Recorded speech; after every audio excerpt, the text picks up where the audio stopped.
ডেঙ্গুর এই ভয়াবহতা প্রসঙ্গে আমাদের তিনটা করণীয় কথা আমি বলতে চাই। এক নম্বর করণীয় হলো, এই ভয়াবহতা যেহেতু ব্যাপক আকার ধারণ করেছে, অতএব এটা আমাদের পাপের ফসল, আমাদের হাতের কামাই এবং আমাদের অন্যায়গুলোর শাস্তি, আল্লাহর গজব বলতে পারি আমরা এটাকে। কারণ অপরাধ যখন সকল মানুষকে সমাজের ছেয়ে যায়, আল্লাহর আযাব তখন গণহারে সমাজের সর্বস্তরে আসে এবং সে আযাব মোকাবেলা করতে সবাই হিমশিম খায়, কেউ সক্ষম হয় না। যত মোকাবেলার চেষ্টা করুন না কেন, তথাকথিত মোকাবেলা যতই করার চেষ্টা করুন না কেন ডেঙ্গুর জন্য, এই জন্য আমাদের সবচেয়ে বড় আহ্বান হওয়া উচিত, গোটা জাতি গোটা দেশে আমাদের গণ ইস্তেগফার করা উচিত, গণহারে আল্লাহর কাছে তওবা করা উচিত, লজ্জিত হওয়া উচিত। কারণ মুমিনের সেফটি বেল্ট দুইটা। কয়টা সেফটি বেল্ট? দুইটা। আল্লাহ সুবহানাহু ওয়া তাআলা কোরআনে কারীমের ভিতরে বলেছেন, ওয়ামা কানাল্লাহু লিয়ুআযিবাহুম ওয়া আনতা ফীহিম, হে রাসূল আপনি থাকলে সেই এলাকাতে আল্লাহর আযাব আসবে না। একটা হলো সেফটি বেল্ট, নবী থাকলে সেই এলাকাতে আযাব আসে না। নবী থাকা তো, নবী যেহেতু আমাদের যুগে নাই, একটা সেফটি বেল্ট থেকে আমরা বঞ্চিত। এরপর আল্লাহ সুবহানাহু ওয়া তাআলা বলছেন, ওয়ামা কানাল্লাহু মুআযিবাহুম ওয়া হুম ইস্তাগফিরুন। আর আল্লাহ সুবহানাহু ওয়া তাআলা কোন জাতি যদি ইস্তেগফারে লিপ্ত থাকে, গণহারে যদি তারা সবাই গোটা জাতি যদি ইস্তেগফার করে, আল্লাহর কাছে ক্ষমা চায়, তাহলে আল্লাহ তাআলা তাদেরকে আযাব দিবেন না। অতএব আল্লাহর আযাব থেকে বাঁচার জন্য সারা দেশে ইস্তেগফারের আহ্বান করা উচিত। সকল মসজিদ থেকে আমরা আল্লাহর কাছে মাফ চাওয়া উচিত। আল্লাহ তাআলা আমাদেরকে তৌফিক দান করুন। এছাড়া দ্বিতীয়ত যেটা করা উচিত তা হলো পরিচ্ছন্নতা।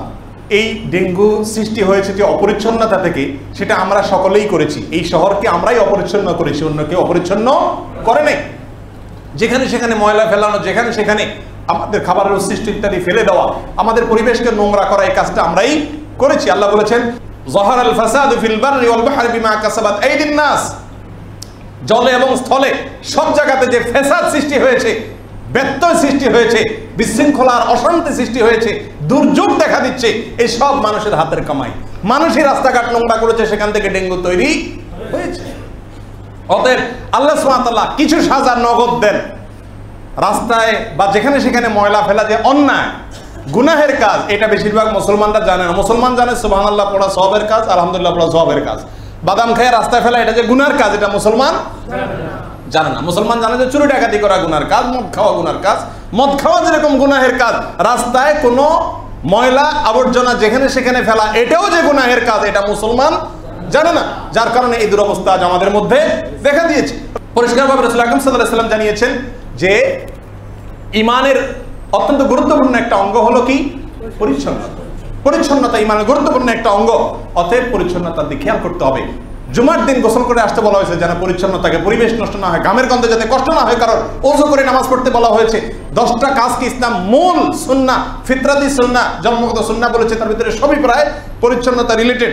এরপরে রাস্তায় পেশাব পায়খানা করলে তার প্রতি আল্লাহ লানত বর্ষিত হয়, সম্পর্কে হাদিসে বলা হয়েছে।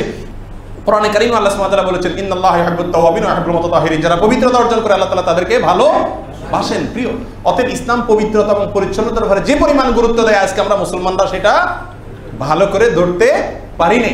অতএব ডেঙ্গু এই পরিস্থিতি থেকে বাঁচার জন্য আমাদেরকে পরিচ্ছন্নতার অভিযান সবসময় চালাতে হবে। এখন শুধু না, সবসময় খেয়াল রাখতে হবে।